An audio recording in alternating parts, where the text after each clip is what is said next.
Caden, what in the world? Oh my gosh. Why is my engine currently out of my bike? I don't know, I found this new power tool and got a little crazy with it. Look at all this oil everywhere. Yeah, but my hands are clean. Yeah, you can tell the pit bike track has not been ridden in a while. What's going on, everyone? Welcome back to another upload. And boy, do we got the 110 out. Don't worry, I see the comments. Where's the 110? What's going on with the 110 build? Yes, I know I owe you guys an explanation. I know what you're thinking. How do I introduce this bike 3 months ago? 2021 CRF110. We've officially joined the Pitter gang once again. And say we're building the fastest 110 on YouTube. And then all of a sudden, nowhere to be seen, nowhere to be heard, and the bike just leaves the channel. So yes, I know I got some explaining to do. And honestly, I don't even really know where to begin. I guess the last we did anything with the 110 is when we installed the EBL battery into these male connector blades.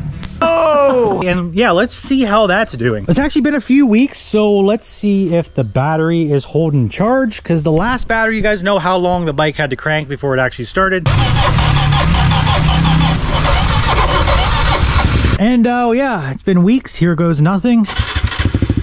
Not bad, not bad. As you guys know, the new battery is a lithium ion. The last battery was like a lead acid, which we definitely saved at least 5 pounds. Now we're a few pounds closer to the factory TTR 110 weight. Believe it or not, those weigh like, I think like 9 pounds lighter. I know it doesn't sound like a lot, but it honestly makes a big difference. I don't know if it's the frame ergonomics or the weight or how things are set up, but honestly, I hate to admit, but the TTR 110 just seems to ride a little bit nicer in the stock form. Now thinking about it, I think this might be the last time you're gonna hear the stock CRF 110 engine.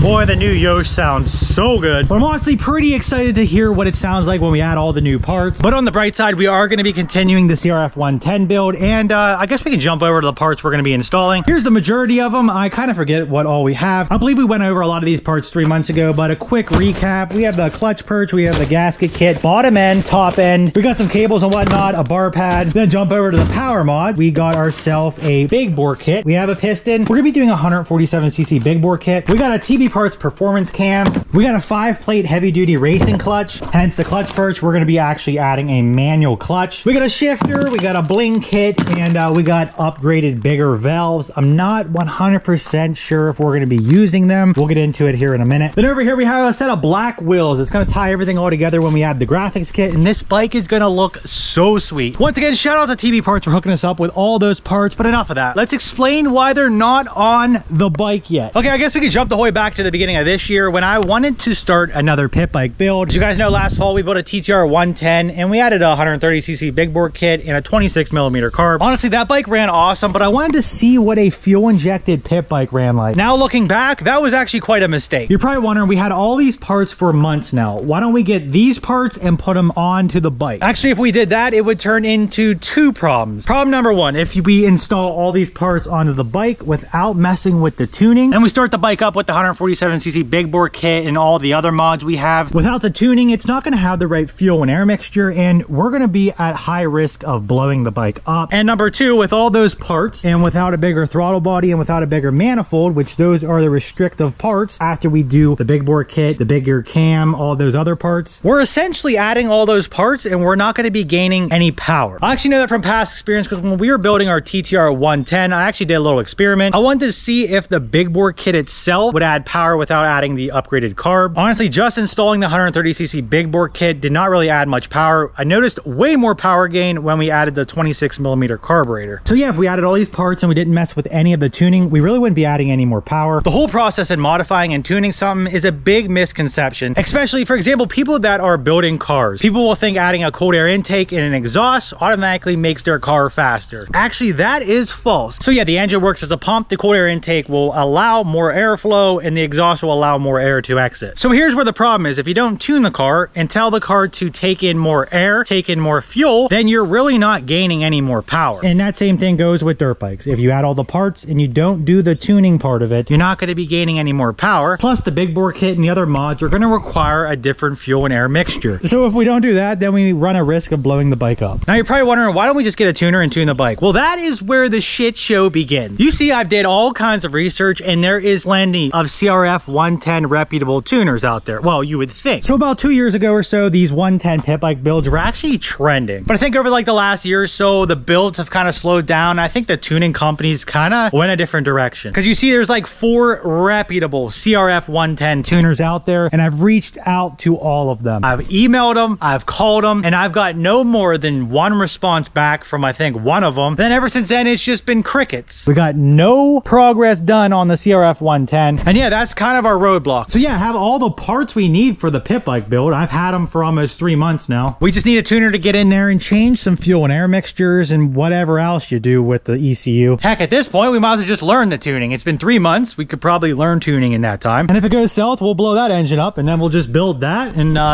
we'll learn from our mistake. I'm just kidding, but if you are actually in the market to build a fuel injected 110, I don't know. I think I'd probably look elsewhere, to be honest, because I thought this build was going to go smooth. So here we are 3 months later, and we are trying to get a hold of a tuner. But I'm making this video now because I think we have something locked down. I swear, if we put all these parts on and the tuner flakes on us, and then the bike's just out of commission, I'm going to pick someone and just give the bike away. Because so far, this build process has been nothing but a headache. Again, huge shout out to TV Parts for hooking us up with all these parts. They're probably wondering why we didn't put them on the bike yet. They don't do tuning, but there is companies out there that do tuning, apparently. I've reached out to them, nothing back. Serious question, guys. If you have a fuel injected 110 and you did get it tuned, who did you reach out to? Who did you get a hold of? And who did your tuning? Because I'm literally at a roadblock. We're making absolutely no progress. So by the time you see this video, I'm most likely going to have all those parts already installed. So in the next upload, hopefully we have that tuner secured and the bike is ready to go. I don't want to bore you guys too much on like the parts install, so I'm not going to be filming every bolt. I'm not going to be doing like a tutorial on how to do so. I believe there's enough YouTube videos out there that show like how to do a top end rebuild, big bore kit, all that stuff. In the next video, I might do little progress updates, but hopefully I have everything wrapped up in the next video. We get a hold of a tuner and we get this all figured out. That little update on the Honda Foreman 450. We got some modifications going on that. If you haven't saw the last video, we tried to load this thing up with cinder blocks.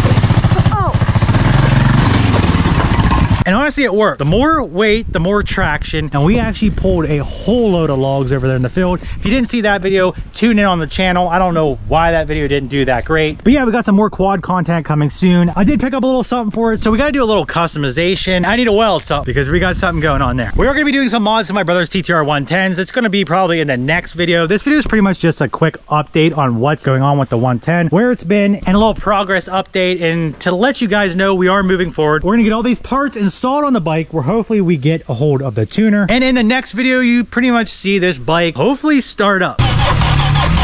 As usual, I give shout outs to the people that commented in last week's video. This week's shout out goes to you guys. Thanks for liking and commenting on last week's video. If you guys want to shout out in the next upload, give this video a thumbs up. Let me know in the comments down below. Do you like the TTR 110 better or the CRF 110? That's it for today's video. Sorry, it's a short one. I just wanted to touch base on what's going on with the 110. I promise the next upload will be a little bit more exciting. We'll see you there. Peace.